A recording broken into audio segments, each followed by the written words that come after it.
ನಮಸ್ಕಾರ ಎಲ್ಲರಿಗೂ welcome back to ಮೆಟ್ಲಾಕ್ಸಿಲ್ ಮ್ಯಾನ್ ಯೂಟ್ಯೂಬ್ ಚಾನಲ್. ಸೊ ಇವತ್ತು ನೋಡೋದಲ್ಲಿ ಅವರ ಪ್ಯಾರೆಲ್ಲ ಪ್ಲಾಂಟೇಶನ್ ಮಾಡಿದ್ರ ಈ ಒಂದು ರೈತರು ಪ್ರತಿ ಸೆಕೆಂಡ್ ಬಿಡದೆ ಕೊನೆವರೆಗೂ ನೋಡಬೇಕಾಗುತ್ತೆ. ಯಾಕೆ ಅಂದರೆ ತುಂಬ ಇನ್ಫಾರ್ಮೇಷನ್ ಇರುವಂತಹ ಒಂದು ವಿಡಿಯೋ ಇದು.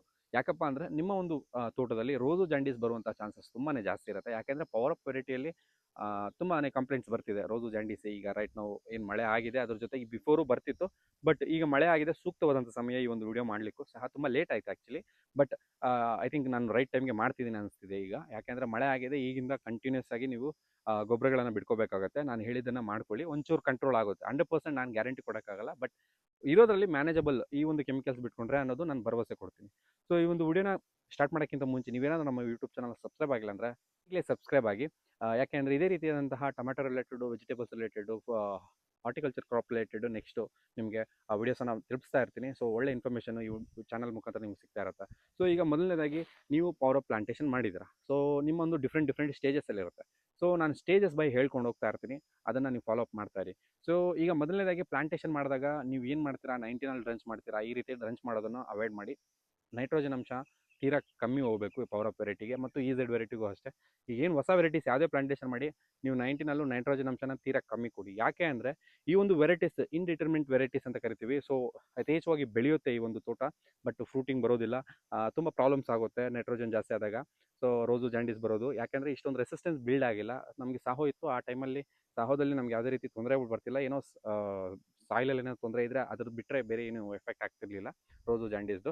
ಬಟ್ ಈಗಿರುವಂಥ ವೆರೈಟಿಯಲ್ಲಿ ತುಂಬಾ ಸೆನ್ಸಿಟಿವ್ ಇದೆ ವೆರೈಟೀಸು.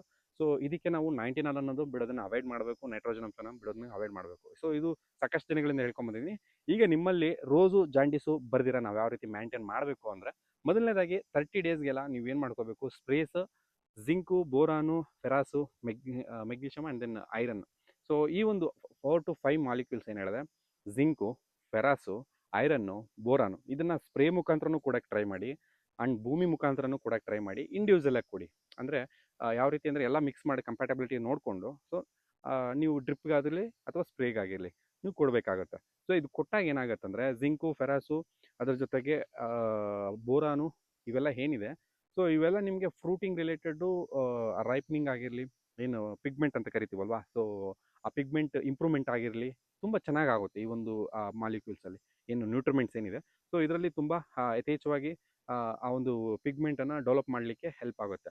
ಸೊ ಇದ್ರ ಜೊತೆಗೆ ನೀವು ಪಿಗ್ಮೆಂಟ್ ಅಂತಂತ ಏನು ಅಂತ ಕೇಳ್ಬೋದು. ಸೊ ಈ ಒಂದು ಪಿಗ್ಮೆಂಟ್ ಅಂದರೆ ಆ ರೆಡ್ ಕಲರ್ ಏನಿರುತ್ತೆ ಟೊಮೆಟೊ ಮೇಲೆ, ಸೊ ಆ ಒಂದು ರೆಡ್ ಕಲರ್ನ ಪಿಗ್ಮೆಂಟ್ ಅಂತ ಕರಿತೀವಿ. ಸೊ ಆ ಒಂದು ಪಿಗ್ಮೆಂಟ್ಸನ್ನು ತುಂಬ ಚೆನ್ನಾಗಿ ಡೆವಲಪ್ ಮಾಡುತ್ತೆ ಈ ನ್ಯೂಟ್ರಿಮೆಂಟ್ಸು.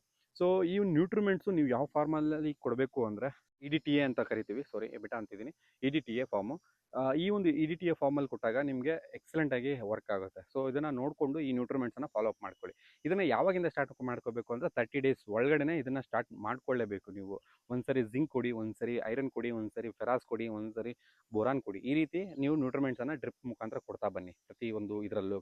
ನೀವು NPK ಆ್ಯಡ್ ಮಾಡ್ಕೊತೀರಂದರೆ ಅದರ ಕಂಪ್ಯಾಟಬಿಲಿಟಿ ಚೆಕ್ ಮಾಡಿಕೊಂಡು ಆ್ಯಡ್ ಮಾಡಿಕೊಂಡು ಕೊಡೋಕ್ಕೆ ಸ್ಟಾರ್ಟ್ ಮಾಡ್ಕೊಳ್ಳಿ. ಸೊ ಇನ್ನು ನೆಕ್ಸ್ಟ್, ಈಗ ನಿಮ್ಮ ಒಂದು ತೋಟ ಸ್ಯಾಂಪಲ್ ಆಗಿದೆ. ಸೊ ಇನ್ನೇನು ಹಾರ್ವೆಸ್ಟ್ ಟೈಮ್ ಬಂದಿದೆ, ಅಥವಾ ಇನ್ನೊಂದು 50 ಡೇಸ್ ಆಗಿದೆ. ಈಗ ಆಲ್ರೆಡಿ ಪ್ಲಾಂಟೇಶನ್ ಮಾಡಿ ಈಗ ಯೂಶಲಿ ಮೇ ಇಷ್ಟೊತ್ತಿಗೆ ನಮಗೆ ಆಲ್ಮೋಸ್ಟ್ ಒಂದು 50 ಡೇಸ್ ಆಗಿರುವಂಥ ಕ್ರಾಪ್ಸ್ ಜಾಸ್ತಿ ಇರುತ್ತೆ.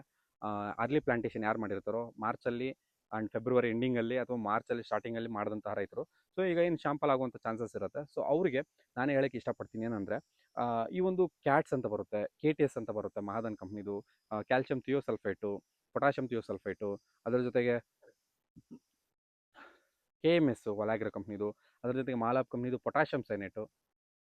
ಈ ಒಂದು ಮಾಲಿಕ್ಯೂಲ್ಸ್ 4 ಏನು ಹೇಳಿದೆ, ಸೊ ಈ ಒಂದು ಮಾಲಿಕ್ಯೂಲ್ಸ್ನ ಡ್ರಿಪ್ ಮುಖಾಂತರ ಬಿಡೋಕ್ಕೆ ಸ್ಟಾರ್ಟ್ ಮಾಡ್ಕೊಳ್ಳಿ. ಇದನ್ನು ಯಾವಾಗ ಮಾಡಬೇಕು ಅಂದರೆ, ನಿಮ್ಮ ತೋಟದಲ್ಲಿ ಫ್ರೂಟ್ ಕಾಣಿಸ್ತಿದೆ, ನಿಮ್ಗೆ ಈ ಸೈಜ್ ನಿಂಬೆಹಣ್ಣು ಥರ ಒಂದು ಫ್ರೂಟ್ ಕಾಣಿಸ್ತಿದೆ ಅಂತಂದರೆ, ಜಸ್ಟ್ ಸಿಂಪಲ್ ಇದನ್ನು ನೋಡಿ, ಈ ಸೈಜ್ಗೆ ಫ್ರೂಟ್ ಕಾಣಿಸ್ತಿದೆ ಅಂದರೆ ನೀವು ಡೆಫಿನೆಟ್ಲಿ ಈ ಒಂದು ಮಾಲಿಕ್ಯೂಲ್ಸ್ನ ಬಿಡೋಕ್ಕೆ ಸ್ಟಾರ್ಟ್ ಮಾಡ್ಕೋಬೇಕು. ಯಾಕೆ ಅಂದರೆ, ಸೊ ರೋಸು ಜಾಂಡೀಸು ಬರ್ದಿರ ಕಂಟ್ರೋಲ್ ಮಾಡ್ಕೋಬೇಕಾದ್ರೆ ಇದನ್ನೆಲ್ಲ ಬಿಟ್ಕೋಬೇಕಾಗತ್ತೆ. ಸೊ ಅದಕ್ಕೆ ಎಕ್ಸ್ಪ್ಲೇನ್ ಮಾಡ್ತಾ ಹೋದರೆ ಸೈಂಟಿಫಿಕ್ ಡೇಟಾ ತುಂಬ ಜಾಸ್ತಿ ಇದೆ, ಹೆಂಗೆ ಕೆಲಸ ಮಾಡುತ್ತೆ, ಏನು ಮಾಡುತ್ತೆ ಅಂತಂದರೆ. ಬಟ್ ಸಿಂಪಲ್ಲಾಗಿ ನೀವು ಕ್ಯಾಟ್ಸು, KTS, ಮಹಾಲಾಬ್ ಕಂಪ್ನಿದು ಪೊಟ್ಯಾಷಿಯಂ ಸೈನೇಟು, ಅದರ ಜೊತೆಗೆ KMS, ಇದನ್ನು ಬಿಟ್ಕೊಂಡು ಹೋಗ್ತಾ ಇದ್ದರೆ ನಿಮಗೆ ಕಂಟ್ರೋಲ್ ಆಗುವಂಥ ಚಾನ್ಸಸ್ ಇರುತ್ತೆ. ಇದನ್ನು ನೀವು ಕಂಪ್ಯಾಟಬಿಲಿಟಿ ಚೆಕ್ ಮಾಡಿಕೊಂಡು NPK ಜೊತೆಗೆ ಬಿಟ್ಕೋಬೋದು. ಸೊ ಇದನ್ನೆಲ್ಲ ಮಾಡಾದಮೇಲೆ ನಿಮ್ಮ ಒಂದು ತೋಟದಲ್ಲಿ ಆಲ್ಮೋಸ್ಟ್ ಒಂದು 80 to 90% ಬರುವಂಥ ರಿಸಲ್ಟ್ ಚಾನ್ಸಸ್ ಇದೆ. 100% ಅಂತ ನಾನು ಗ್ಯಾರಂಟಿ ಕೊಡೋಕ್ಕಾಗಲ್ಲ. ಯಾಕೆ ಅಂದರೆ ವೆರೈಟಿ ರಿಯಾಕ್ಟ್ ಆಗ್ಬೋದು. ಆ ಒಂದು ನೀವೇನು ಪ್ಲಾಂಟೇಶನ್ ಮಾಡಿದ್ದೀರಾ, ಸಾಯಿಲು, ವೆದರು, ಸಾಕಷ್ಟು ಫ್ಯಾಕ್ಟರ್ಸ್ ಕನ್ಸಿಡ್ರೇಷನ್ ಆಗುತ್ತೆ. ಸೊ ಡೆಫಿನೆಟ್ಲಿ ನಾನು ಹೇಳಿರೋ ಮಾಲಿಕ್ಯೂಲ್ಸ್ ಅಂತೂ ನೀವು ಯೂಸ್ ಮಾಡಿಕೊಂಡ್ರೆ ಎಕ್ಸಲೆಂಟಾಗಿ ಕೆಲಸ ಮಾಡುತ್ತೆ. ಇನ್ನೊಂದು ಹ್ಯಾಡ್ ಆನ್ ಮಾಡ್ತೀನಿ ಇದ್ರ ಜೊತೆಗೆ. ನೀವೇನಾದರೂ ನಿಮ್ಮ ತೋಟಕ್ಕೆ ಬರೀ ಫರ್ಟಿಲೈಸರ್ಸ್ ಇವೆಲ್ಲ ಬಿಟ್ಕೊಳ್ತಾ ಇದ್ದೀರಾ, ಬಟ್ ಅಪ್ಟೇಕ್ ಆಗ್ತಿಲ್ಲ ಅಂದರೆ, ಸೊ ಇದನ್ನು ಮೈಂಡಲ್ಲಿ ಇಟ್ಕೊಳ್ಳಿ. ಇದು ತುಂಬಾ ಇಂಪಾರ್ಟೆಂಟು. ಫಾಸ್ಫರಸ್ ಸಾಲಬಲ್ ಬ್ಯಾಕ್ಟೀರಿಯಾ, ಅದ್ರ ಜೊತೆಗೆ ಪೊಟ್ಯಾಷಿಯಂ ಸಾಲಬಲ್ ಬ್ಯಾಕ್ಟೀರಿಯಾ, ಅದ್ರ ಜೊತೆಗೆ zinc soluble bacteria. I think zinc soluble bacteria ಸಿಗುತ್ತೋ ಇಲ್ಲೋ ಗೊತ್ತಿಲ್ಲ ನಮ್ಮ ಒಂದು ಮಾರ್ಕೆಟ್ಸಲ್ಲಿ, ಬಟ್ ಸಿಗಂಗಿದ್ರೆ ಡೆಫಿನೆಟ್ಲಿ ಅದನ್ನು ಯೂಸ್ ಮಾಡೋಕ್ಕೆ ಟ್ರೈ ಮಾಡಿ. So potash and PSB and KSB ಸಿಗುತ್ತೆ. ಪ್ರತಿಯೊಬ್ಬ ರೈತರು ಸಹ ರಿಕ್ವೆಸ್ಟ್ ಏನಂದರೆ ಇದನ್ನು ಬಿಡಿ. ಯಾಕೆ ಅಂದರೆ ಭೂಮಿಯಲ್ಲಿ ನಿಮ್ಮಲ್ಲಿ ಪೊಟ್ಯಾಷ್ ಇರುತ್ತೆ, ಫಾಸ್ಫರಸ್ ಇರುತ್ತೆ, ನೀವು ತುಂಬ ಗೊಬ್ಬರಗಳು ಕೊಡ್ತಾ ಇರ್ತೀರಾ, ಬಟ್ ಗಿಡ ಅಪ್ಟೇಕ್ ತಗೊಳ್ತಾ ಇರೋದಿಲ್ಲ. ಯಾಕೆ ತಗೊಳ್ಳಲ್ಲ ಅಂದರೆ ಅದು ಒಂದು ಡಿಫ್ರೆಂಟ್ ಫಾರ್ಮೆಟಲ್ಲಿ ಹೋಗಿ ಕೂತಿರುತ್ತೆ. ಪೊಟ್ಯಾಷಿಯಂ ಮತ್ತು ಫಾಸ್ಫರಸ್ ಅಪ್ಟೇಕ್ ಆಗದೇ ಇರುವಂಥ ಫಾರ್ಮಲ್ಲಿ ಹೋಗಿಬಿಟ್ಟು ಸಾಯಿಲಲ್ಲಿ ಸೇರ್ಕೊಂಡಿರುತ್ತೆ. ಸೊ ಈ ಒಂದು phosphorus soluble bacteria and potassium soluble bacteria ಬಿಟ್ಟಾಗ ನಿಮಗೆ ಆ ಒಂದು ಏನು ಕಂಪ್ಲೀಟ್ ನಿಮ್ಮ ಭೂಮಿಯಲ್ಲಿ ಏನಿರುತ್ತೆ ಪೊಟ್ಯಾಷಿಯಂ ಮತ್ತು ಫಾಸ್ಫರಸ್ ನೀಟಾಗಿ ಅಪ್ಟೇಕ್ ಮಾಡ್ಕೊಳ್ಳಿಕ್ಕೆ ಹೆಲ್ಪ್ ಮಾಡುತ್ತೆ. ಸೊ ಇದಿಷ್ಟು ಆ, ನೀವೇನು ಪವರ್ ಅಪ್ ಬಗ್ಗೆ ವಿಡಿಯೋ ಕೇಳ್ತಿದ್ರಿ. ಸೊ ಆಲ್ಮೋಸ್ಟ್ ನಾನು ಎಲ್ಲ ಮಾಹಿತಿ ಇದರಲ್ಲೇ ತಿಳಿಸ್ಕೊಟ್ಟಿದ್ದೀನಿ. ಸೊ ಇನ್ನೂ ಇದೇ ರೀತಿಯಾದಂತಹ ಒಂದು ಒಳ್ಳೆ ವಿಡಿಯೋಸ್ಗಾಗಿ ನೀವು ಈ ಒಂದು ವಿಡಿಯೋನ ಲೈಕ್ ಮಾಡಿ. ಸೊ ಇದು ನನಗೆ ಒಂಚೂರು ಲೈಕ್ ಮೋಟಿವೇಶನ್ ಕೊಟ್ಟಂಗಿರುತ್ತೆ. ಸೊ ಇದೇ ರೀತಿಯಾದಂಥ ಒಳ್ಳೆ ಕಂಟೆಂಟನ್ನು ಮಾಡ್ತಾ ಇರ್ತೀನಿ ಇನ್ನು ಫರ್ದರು ಸಹ. ಸೊ ಇದೇ ರೀತಿ ನಿಮಗೆ ಯಾವ ಕಂಟೆಂಟ್ ಬೇಕು ಅಂತಲೂ ಸಹ ನೀವು ನನ್ನ ಒಂದು ಕಮೆಂಟ್ ಬಾಕ್ಸಲ್ಲಿ ತಿಳಿಸ್ಕೊಡ್ಬೋದು. ಸೊ ಯಾವುದೇ ರೀತಿಯಾದಂಥ ಒಂದು ರಿಕ್ವೈರ್ಮೆಂಟ್ ಇದ್ದರೆ ನಾನು ಅದನ್ನು ಫುಲ್ಫಿಲ್ಮೆಂಟ್ ಮಾಡಲಿಕ್ಕೆ ರೆಡಿ ಇರ್ತೀನಿ.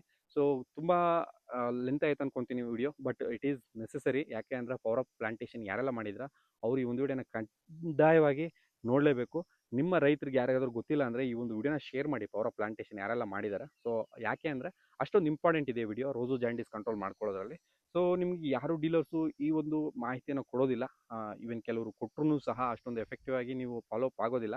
ಸೊ ಇದನ್ನು ವಿಡಿಯೋನ ನೀಟಾಗಿ ನೀವು ನೋಟ್ ಮಾಡ್ಕೊಳ್ಳಿ ಏನೆಲ್ಲ ಹೇಳಿದ್ದೀನಿ. ಜಿಂಕು, ಫೆರಸು, ಐರನ್ನು, ಬೋರಾನು 4 ಮಾಲಿಕ್ಯೂಲ್ಸು ಏನು ನ್ಯೂಟ್ರಿಮೆಂಟ್ಸು. ಈ 4 ನ್ಯೂಟ್ರಿಮೆಂಟ್ಸ್ನ 30 ದಿನಗಡೆ ಸ್ಟಾರ್ಟ್ ಮಾಡ್ಕೋಬೇಕು. 30 ಡೇಸ್ ಒಳಗಡೆ ಸ್ಟಾರ್ಟ್ ಮಾಡ್ಕೋಬೇಕು. ಇನ್ನೊಂದು ಬಂದುಬಿಟ್ಟು PSB KSB ಇದನ್ನು ನೀವು 50 ಡೇಸಲ್ಲಿ ಬಿಟ್ಕೊಂಡ್ರು ಒಳ್ಳೆಯದೇ. ಸ್ಟಾರ್ಟ್ ಮಾಡ್ಕೋಬೇಕು ಅದನ್ನು ಸಹ PSB KSB. ಇನ್ನು ನೀವು ಕಲ್ಚರ್ ಮಾಡಿಬಿಟ್ಕೊಂತಾನೆ ತುಂಬ ಉತ್ತಮ ಅದು. ಸೊ ಅದಾದ ನಂತರ cats, KTS, potassium ಸೈನೇಟು, KMS. So ಈ ಒಂದು 4 ಮಾಲಿಕ್ಯೂಲ್ಸು ಇದನ್ನು ಸಹ ನೀವು ಬಿಟ್ಕೋಬೇಕಾಗತ್ತೆ. ಸೊ ಈಗ ಬಿಟ್ಕೊಂಡಾಗ ಮಾತ್ರ ನಿಮ್ಮ ತೋಟದಲ್ಲಿ ಏನು ಒಂದು ರೋಸು ಜಾಂಡೀಸ್ ಬರುತ್ತೆ ಅದನ್ನು ಕಂಟ್ರೋಲ್ ಮಾಡ್ಕೊಳ್ಬಲ್ಲರು. ನೀವೇನಾದರೂ ಇದನ್ನೆಲ್ಲ ಸ್ಕಿಪ್ ಮಾಡಿದ್ದೀರಿ ಅಂದರೆ ಡೆಫಿನೆಟ್ಲಿ ಪ್ರಾಬ್ಲಮ್ ಆಗುತ್ತೆ. ಮಾರ್ಕೆಟಲ್ಲಿ ಕಾಯೇ ಸೇಲ್ ಆಗೋದಿಲ್ಲ. ಇದನ್ನು ಈಗಲೇ ಹೇಳಿರ್ತೀನಿ. ಸೊ ಇದಿಷ್ಟು. ನೆಕ್ಸ್ಟ್ ವಿಡಿಯೋದಲ್ಲಿ ಇದೇ ರೀತಿ ಅಂತಂಥ ಒಳ್ಳೆ ಮಾಹಿತಿ ಜೊತೆಗೆ ಸಿಗ್ತೀನಿ. ಜೈ ಜವಾನ್, ಜೈ ಕಿಸಾನ್.